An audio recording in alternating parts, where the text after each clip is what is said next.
Welcome to Luca and Miguel. Enjoy the video. In this video, I will show how to make peanut butter easily at home. Start with roasted peanuts, add a little oil and salt, and process until smooth or slightly chunky using a food processor or blender.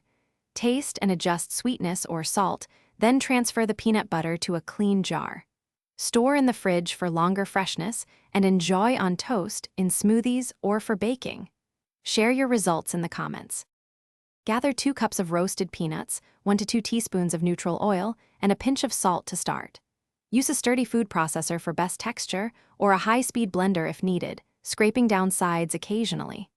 Begin pulsing, then run continuously, adding oil slowly until desired creaminess is reached.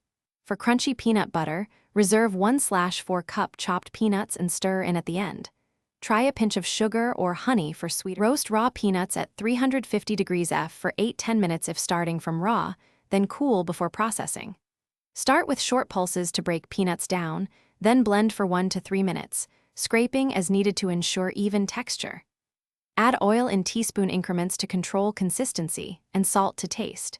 If you want flavored butter, add cinnamon, cocoa powder, or honey in small amounts and blend briefly. Store jars upside down briefly to mix natural oil before refrigerating. Thanks for watching and please subscribe. It's the best investment you'll ever make.